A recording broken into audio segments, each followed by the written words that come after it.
दोस्तों नमस्कार। दोस्तों आज 7 मई 2026 की डेट है और समय है शाम के 7 बजे जिस समय हम ये वीडियो रिकॉर्ड कर रहे हैं। हम आज बात करने वाले हैं 2026 के बारे में। 2026 का जो ये साल है ये मेटल्स के लिए कैसा साल रहने वाला है। 2025 में हमने सबने देखा कि 2025 के अंदर सिल्वर ने सब मेटल्स को आउटशेन किया और 141% की इसमें रिटर्न्स रही। गोल्ड के अंदर 66% की रिटर्न रही और कॉपर के अंदर 42% की रिटर्न रही। ये तो पिछले साल की हिस्टोरिक फिगर है 2025 की। और ये क्या रिपीट हो सकती है? कौन सा मेटल है जो इस साल आउटशाइन कर सकता है, सबसे ज़्यादा रिटर्न दे सकता है? मींस जो 2025 की हमने रिटर्न देखी है, क्या सिल्वर 141% से ऊपर जा सकती है, या गोल्ड 66% से ऊपर रिटर्न दे सकता है, या कॉपर 42% से ऊपर रिटर्न दे सकता है? आज के एपिसोड में हम यही जानने की कोशिश करेंगे। और 2026 के जो पहले 4 महीने रहे हैं, ये फिगर्स आपके सामने आ रहे हैं स्क्रीन के ऊपर।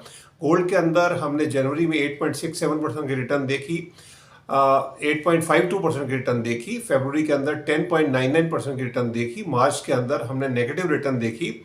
ये भी एक हिस्टोरिकल फिगर थी। 11.15% की नेगेटिव रिटर्न देखी मार्च 2026 में। अप्रैल के अंदर भी हमने नेगेटिव रिटर्न देखी, 0.71% की नेगेटिव रिटर्न थी।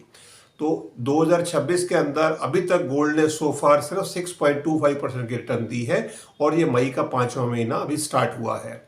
वेयर सिल्वर ने जनवरी के अंदर 11.19% की रिटर्न दी, फरवरी के अंदर 18.34% की रिटर्न दी।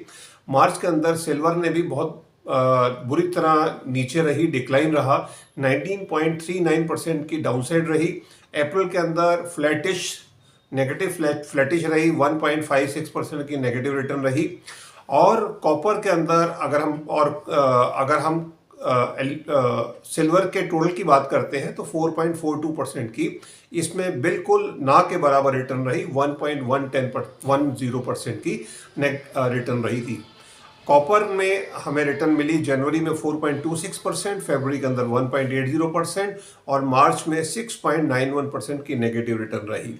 अप्रैल के अंदर कॉपर ने आउटशाइन किया और 6.03% की रिटर्न रही। ये टोटल रिटर्न 4.75% की रिटर्न 4 मंथ की है। बट जो पिछले साल की फिगर्स थी उनके मुकाबले ये फिगर्स कहीं भी सामने नहीं आती हैं। बट अब कुछ एस्ट्रोलॉजिकल चेंजेस ऐसे होने जा रहे हैं जो हम मई के अंदर एक सुपर बुल रन आते हुए देख रहे हैं मेटल्स के अंदर। और क्या ये कंटिन्यूशन में रहेगा और 2026 का कौन सा मेटल आउटशाइन करेगा, ये सब जानने के लिए आप बने रहे हमारे साथ आज के एपिसोड में।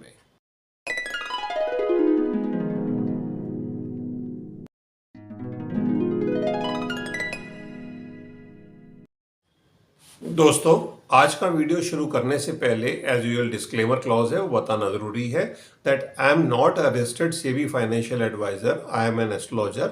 और मेरी जो भी प्रेडिक्शंस होंगी वो एस्ट्रोलॉजिकल रिसर्च के साथ है, तो इनको आप फाइनल ट्रेड ना समझें। इनको देखकर, सुनकर, सोचकर, समझकर अगर आप ट्रेड करते हैं आपको बड़ा प्रॉफिट भी हो सकता है, आपको बड़ा नुकसान भी हो सकता है। दोनों केसेस में प्रॉफिट भी आप ही का रहेगा, लॉस भी आप ही का रहेगा। उसका मेरा या मेरे चैनल से कुछ भी लेना देना नहीं है। ये सब क्लियर करते हुए आप इनको देखें, सुने, सोचें, समझें और फिर अपना फाइनल ट्रेड बनाएं।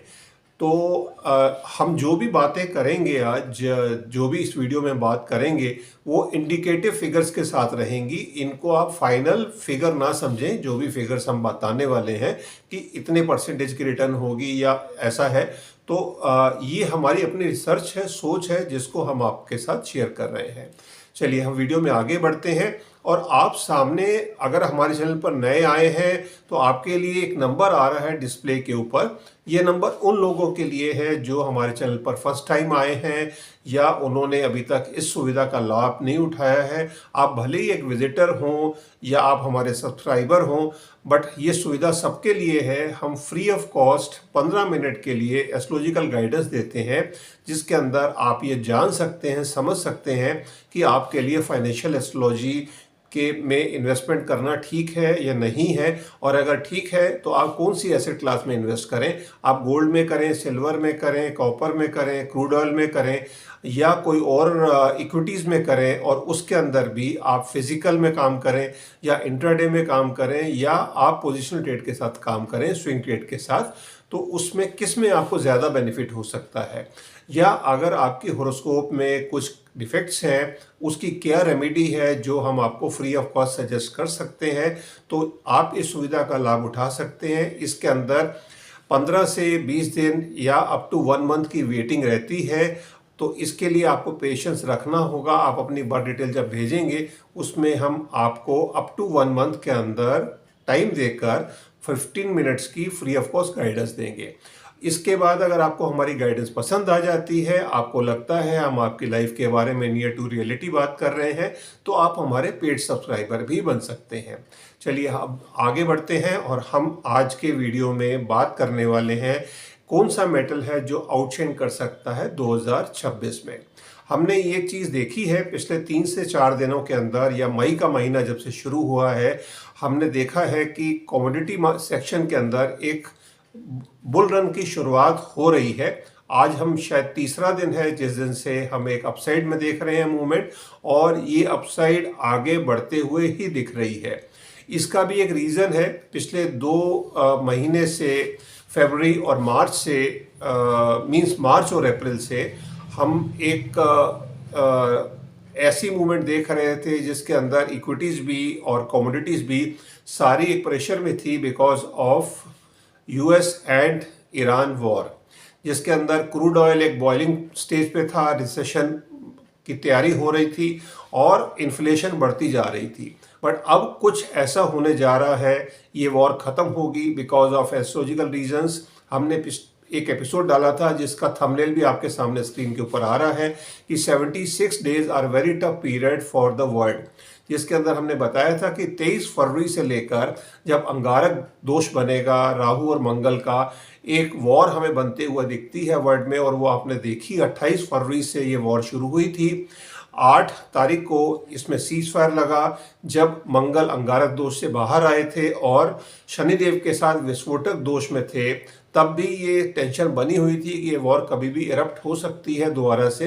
बट अब फाइनली जैसे ही मंगल का ट्रांजिट होने वाला है 11 तारीख को, मीन्स मंडे को, तब ये वॉर अब साइट में है कि अब ये आउट ऑफ द टनल हम आ रहे हैं और ये वॉर ख़त्म होने जा रही है।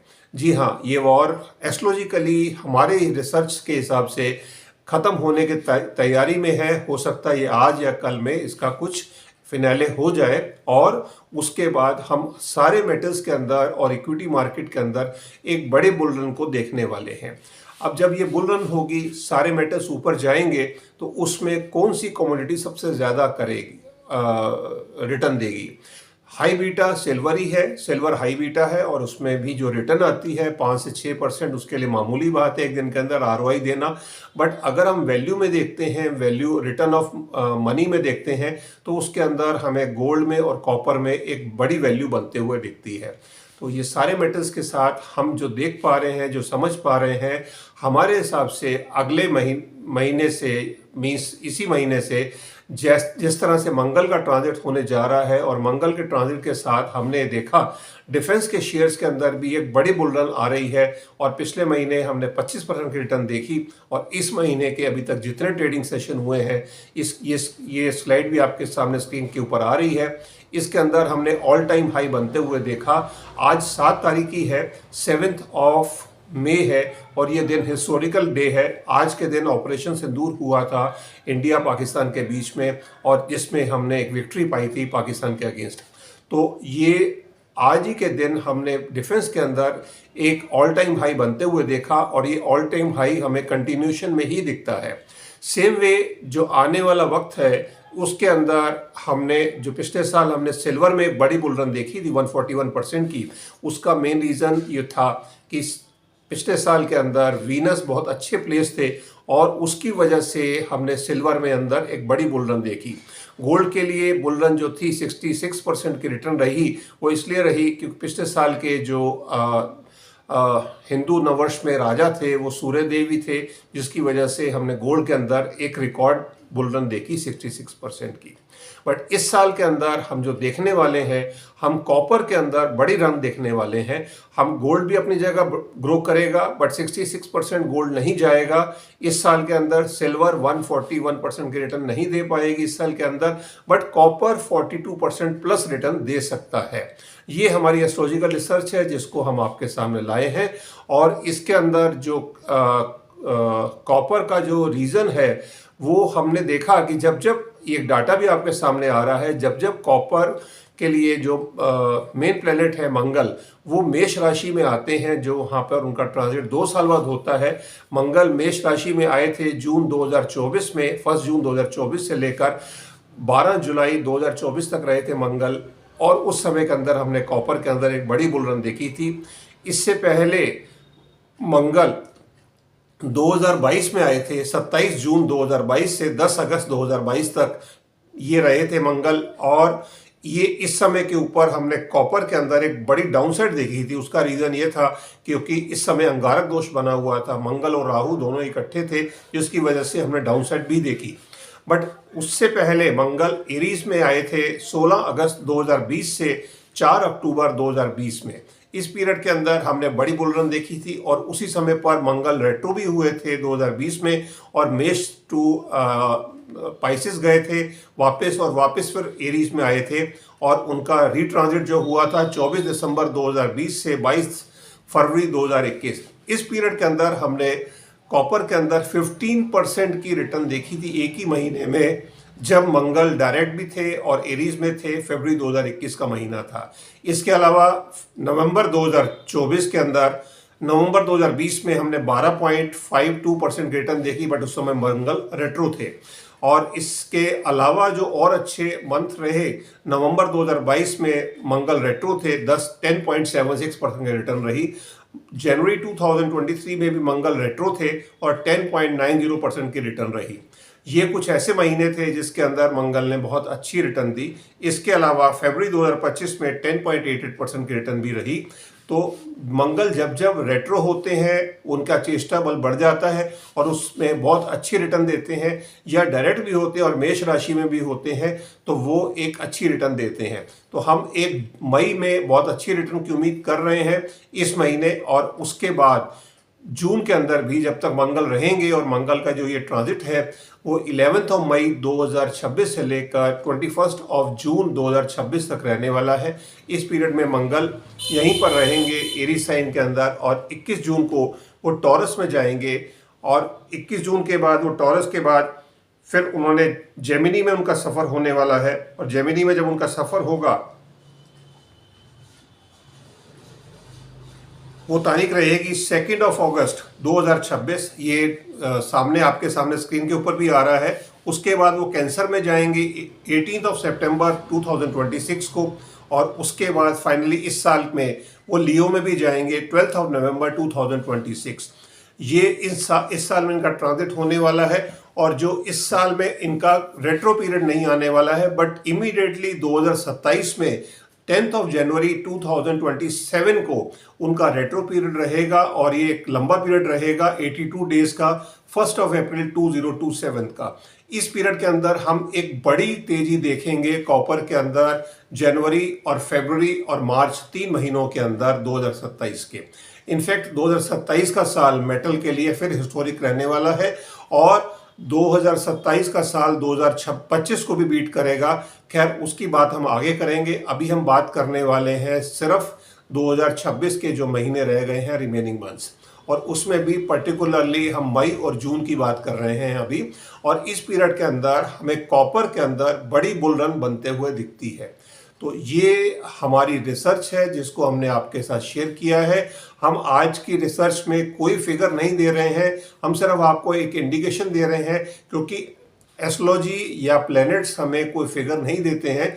हमें फिगर को अपने अंदाजे से बताना होता है, समझाना होता है, या उसको अपने एक्सपीरियंस से हम उसको कैलकुलेशन करते हैं कि कितनी एनर्जी है प्लैनेट्स की एंड कितनी रिटर्न आ सकती है। तो आपको अगर हमने पिछले एपिसोड्स में कभी भी कोई फिगर दी है, वो सब इंडिकेटिव फिगर है, उसको आप कभी भी फाइनल फिगर ना समझें कि ये फिगर आएगी ही आएगी। ये एक इंडिकेशन है कि कहाँ तक फिगर जा सकती है। और आने वाले जो महीने होंगे उसके अंदर हम काफ़ी उठक पटक देखने वाले हैं। अभी तक हमने जो भी क्रैश देखे वो हमने जनवरी में मंथ एंड पे क्रैश देखा, फरवरी का क्रैश बल्कि मार्च में हमने क्रैश देखा, और उसके बाद अभी हमने एक मिनी क्रैश भी देखा। बट बड़ा क्रैश 2026 का वो ड्यू है, वो आने वाले महीनों में हमें मिलेगा, सेकेंड हाफ ऑफ 2026 का, जिसको हम आपको टाइमली इंटीमेट करेंगे। बट अभी के लिए हैप्पी डेज आर देयर और इसका बेनिफिट उठाइए। मार्केट के अंदर गोल्ड, सिल्वर, कॉपर के अंदर एक बड़ी बुल रन बन रही है, और जो प्लैनेट्स चेंज हो रहे हैं ये भी स्क्रीन आपके सामने आ रही है, जिसके अंदर मंगल का चेंज होने वाला है 11 तारीख को, उसके बाद 14 तारीख को वीनस का चेंज होने वाला है, 15 को सूर्य का चेंज होने वाला है, और उसके साथ साथ मरकरी का भी चेंज होगा, और 17 को शनिदेव का चेंज होगा रेवती नक्षत्र में। ये सारे चेंजेस एक बड़ी बुल रन को देने वाले हैं सब एसेट क्लास के अंदर, और इसका आप भरपूर फायदा उठाएं। और जून के अंदर जब देवगुरु बृहस्पति भी कर्क राशि में जाएंगे, एग्जॉल्टेड होंगे, जून एक हिस्टोरिक मंथ रहने वाला है 2026 का। ये हम डेटा हमने आपके साथ शेयर किया है। आने वाले वक्त में हम आपको वीकली एपिसोड्स में और मंथली एपिसोड्स के साथ और इंफॉर्मेशन देंगे, जिससे आपको ट्रेड लेने में आसानी हो। चलिए, आज के एपिसोड में इतना ही। अब मैं अपनी वाणी को विराम देता हूँ। धन्यवाद। भारत माता की जय। जय हिंद।